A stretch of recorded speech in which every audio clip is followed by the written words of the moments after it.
Assalamualaikum warahmatullahi wabarakatuh. Waalaikumsalam warahmatullahi wabarakatuh. Innal hamdalillah nahmaduhu wa nasta'inu wa nastaghfiruh wa na'udzu billahi min syururi anfusina wa min sayyiati a'malina may yahdihillahu fala mudhillalah wa may yudlilhu fala hadiyalah. Asyhadu an la ilaha illallah wa la syarikalah wa asyhadu anna Muhammadan abduhu wa rasuluhu la nabiyya ba'dah. Baik, anak-anak santri semua di Mahat Qaumi Quran Cianjur dan para pemirsa yang ada di medsos, di IG maupun di TikTok, kita akan melanjutkan kembali pembahasan kita ya tentang Sirah Nabawiyah, yang literatur yang digunakan adalah buku atau kitab karya Syekh Syafiur Rahman Al-Mubarakfuri. Baik, di dua pertemuan sebelumnya, di pertemuan pertama kita bicara tentang nasab Rasulullah SAW, kemudian yang kedua adalah tentang kelahiran Rasulullah SAW, kemudian kemarin terakhir kita sudah menyelesaikan sampai peristiwa wafatnya Bunda Rasulullah SAW, yaitu Siti Aminah. Ya, baik, sekarang kita akan segera melanjutkan. Maka ketika Rasulullah SAW yang masih kecil, waktu itu masih berusia sekitar 8 tahun, ya 8 tahun, masih kecil banget ya, kira-kira sekarang tuh kelas berapa? SD kelas 2 ya, masih kecil banget, sudah lengkap nggak ada ayah, nggak ada ibu. Maka kepada siapakah Rasulullah SAW kemudian dititipkan? Ya, dititipkan tentu saja oleh Allah, ya Allah yang sudah menyiapkan segala skenarionya. Dititipkan kepada kakeknya, yaitu Abdul Muthalib, yang sangat menyayangi beliau. Ya, apalagi beliau tahu nih cucunya masih kecil, ya sudah nggak ada ayah, kemudian ditambah lagi nggak ada ibu. Maka Abdul Muthalib sangat bisa merasakan bagaimana kesedihan ya atau penderitaan atau kesusahan yang dialami oleh cucunya yang masih sangat kecil ini. Ya, maka Abdul Muthalib pun merawatnya dan menyayanginya melebihi rasa kasih sayang Abdul Muthalib kepada anak-anaknya sendiri. Jadi Nabi Muhammad SAW yang masih kecil ini memiliki posisi yang sangat istimewa ya di hati kakeknya, sampai-sampai dia lebih diperhatikan. Nah, ada sebuah kisah yang menggambarkan betapa istimewanya cucu ini ya di mata kakeknya. Ya, jadi Ibnu Hashim berkata, ada sebuah dipan yang diletakkan di dekat Ka'bah untuk Abdul Muthalib. Nah, jangan lupa nih, Abdul Muthalib adalah orang yang terpandang, yang mengurusi Ka'bah, pemegang kunci Ka'bah pada saat itu. Ya, jadi ada dipan diletakkan di dekat Ka'bah khusus untuk Abdul Muthalib. Kerabat-kerabatnya biasa duduk di sekeliling dipan itu, ya hingga Abdul Muthalib keluar ke sana. Jadi suka ngobrol sama Abdul Muthalib berkeliling di sekeliling dipan itu, dan dipan itu khusus hanya untuk Abdul Muthalib, nggak boleh ada yang duduk di sana. Nah, kemudian ya suatu kali Nabi Muhammad SAW yang masih kecil ya, yang lucu, mau duduk ke atas dipan itu.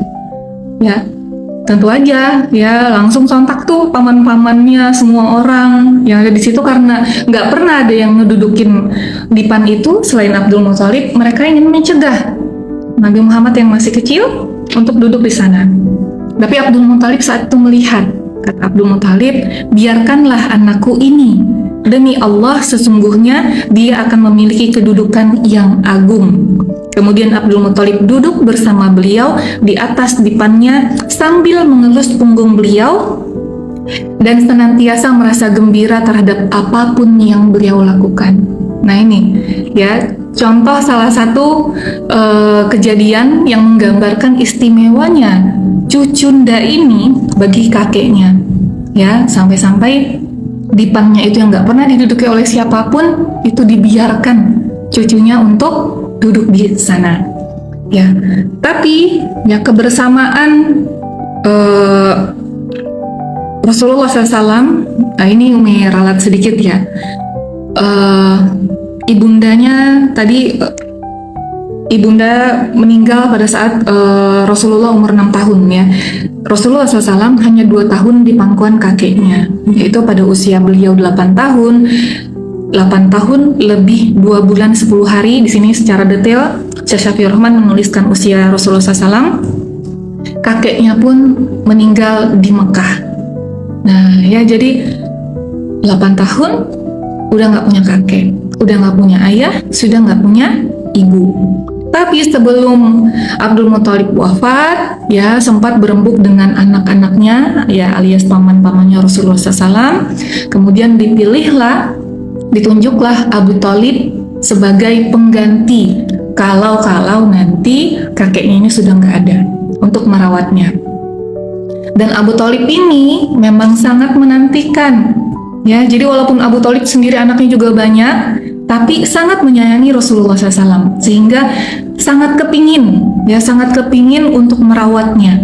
Dan itu seperti gayung bersambut wasiat bapaknya, ya sebelum meninggal, kamu nanti yang ngurusin Muhammad. Ya, maka dari kakeknya akhirnya kembali mendapatkan pengasuhan yang luar biasa, yaitu sekarang berganti kepada pamannya, itu Abu Thalib.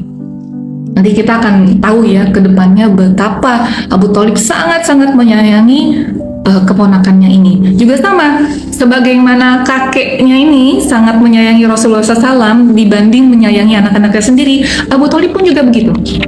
Ya, Abu Thalib punya banyak anak, tapi yang paling istimewa adalah Muhammad. Ya, karena berbagai keistimewaan ya yang ada pada diri Rasulullah walaupun masih muda pada saat itu. Salah satunya ya kejadian pada saat di Mekah itu sedang dilanda paceklik. Orang-orang Quraisy waktu itu berkata kepada Abu Thalib, karena Abdul Muthalib udah nggak ada, ya maka segala urusan pada saat itu diserahkan kepada Abu Thalib. Ya, Abu Thalib ini orang yang sangat terpandang, ya berpengaruh di Mekah setelah ayahnya tiada. Ya, mereka berkata kepada Abu Thalib, wahai Abu Thalib, lembah sedang kekeringan dan kemiskinan melanda. Marilah kita berdoa meminta hujan. Maka Abu Thalib keluar bersama seorang anak kecil yang seolah-olah wajahnya adalah matahari yang membawa mendung. Ya, matahari yang bawa mendung, artinya wajahnya gimana anak kecil itu? Bersinar, ya, bersinar. Yang menampakkan awan sedang berjalan pelan-pelan. Jadi seiring dibawanya anak kecil itu, wajahnya bersinar seperti matahari, awan mendung pun datang. Ya, kemudian Abu Thalib di sekitarnya juga ada anak-anak kecil lainnya, tapi yang digandeng oleh Abu Thalib adalah anak kecil yang berwajah seperti matahari tadi, yang tidak lain adalah Muhammad SAW, ya yang masih kecil. Kemudian oleh Abu Thalib, anak tersebut, ya Rasulullah, ditempelkan punggungnya ke dinding Ka'bah. Kemudian dipeganglah dengan jari jemarinya, ya maksudnya dipeluk, kemudian ditempelkan ke dinding Ka'bah itu, kemudian meminta hujannya, seraya berdoa untuk meminta hujan. Maka langit yang tadinya terang, ya tadinya nggak ada awan sama sekali, kemudian tiba-tiba ya mendung yang tadi sudah perlahan menyertai kedatangan Abu Thalib membawa Rasulullah, maka tiba-tiba awan itu datang dari segala penjuru. Ya, awan tiba-tiba membuat langit Mekah pada saat itu yang tadinya cerah menjadi gelap, sehingga akhirnya hujan turun dengan sangat deras. Sehingga lembah-lembah yang tadinya kering jadi terairi. Ladang-ladang yang tadinya tanamannya pada mati jadi subur kembali. Ya, maka ini adalah salah satu kejadian istimewa pada saat Rasulullah SAW yang masih kecil berada di bawah pengasuhan Abu Thalib pamannya. Ya, kemudian itu pada masa kecil ya. Kemudian kita akan masuk kepada saat Rasulullah SAW beranjak mulai remaja. Ya, usia 12 tahun. Ada yang bilang berpendapat 12 tahun lebih 2 bulan 10 hari, maka Abu Thalib mengajak Rasulullah SAW pergi untuk berdagang dengan tujuan Syam. Di pertemuan pertama, ya di episode pertama, Umi sempat mengatakan bahwa membacakan ya dari sini, kakek buyut Rasulullah SAW adalah orang yang menemukan jalur perdagangan di dua musim, yaitu musim panas dengan musim dingin. Waktu itu Umi mengatakan dua-duanya ke Syam, ya, tapi Umi ralat hari ini bahwa musim panas itu ke Syam, musim dingin itu ke selatan, yaitu ke Yaman. Nah, ini dibawa oleh pamannya untuk pergi ke Syam, ya. Berarti ini kita bisa asumsikan bahwa ini adalah terjadi pada saat musim panas, ya. Maka Abu Thalib mengajak Muhammad yang masih umur 12 tahun ini untuk pergi berdagang ke Syam. Ya, sampai di Syam, ya, tapi belum ke jantung kotanya banget. Ini baru di gerbang masuknya, yaitu sebuah kota bernama Busra. Jadi kalau Syam itu sekarang ini kira-kira ya adalah negara-negara yang ada di bagian barat Saudi Arabia, ya, Palestina, Yordania, Libanon, Suriah.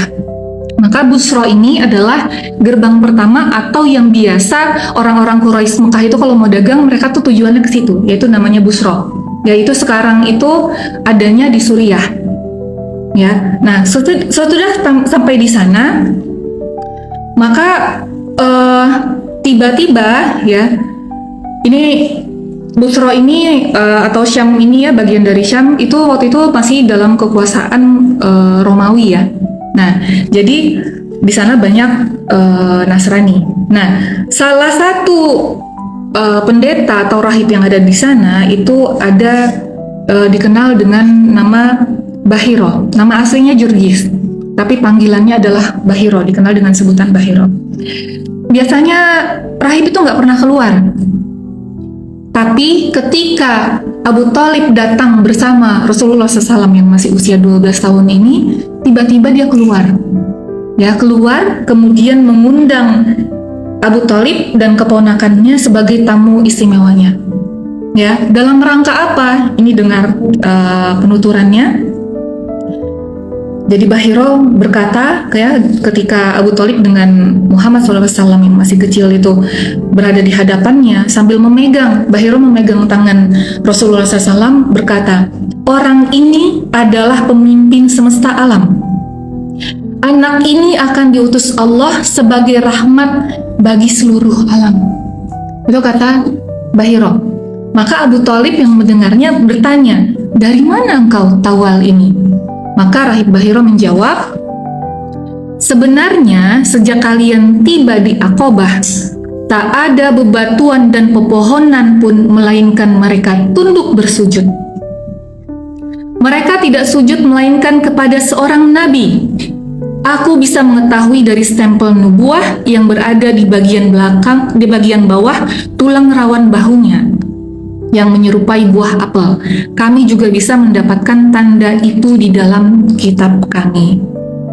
Ya, jadi pendeta Bahiro ini adalah yang disebut sebagai ahlul kitab ya. Jadi pada saat itu karena belum turun Al-Quran, maka yang diikuti sebagai pegangan dari pendeta Bahiro ini adalah tentu saja Injil yang diturunkan kepada Nabi Isa dan Injil yang masih asli.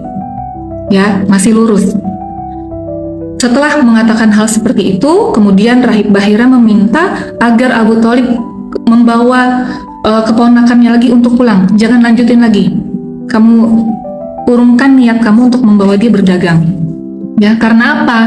Kata Bahiro, takut nanti keponakanmu ini dikenali oleh orang-orang Yahudi, diganggu bahkan dicelakai. Karena Bahiro ya sudah tahu, ya rahasia umum, Yahudi itu, orang-orang Yahudi suka membunuhi para nabi. Dari kaumnya sendiri aja dibunuh, apalagi ini bukan dari kaumnya, ya ini dari bangsa Arab, ya apalagi gitu. Nanti dikhawatirkan akan terjadi hal-hal yang akan mencelakai Rasulullah SAW, ya yang belum juga diutus sebagai nabi, udah dicelakai, nanti bahaya. Maka Bahiro menyarankan kepada Abu Thalib dan diiyakan oleh Abu Thalib untuk dibawa kembali ke kota Mekah. Ini nggak jadi, ya nggak jadi untuk berdagang. Kemudian ada kejadian-kejadian lagi pada saat Rasulullah SAW masih remaja, pada usia 15 tahun itu Rasulullah sudah pernah ikut perang. Ini adalah perang pertama, ya namanya perang Fijar. Jadi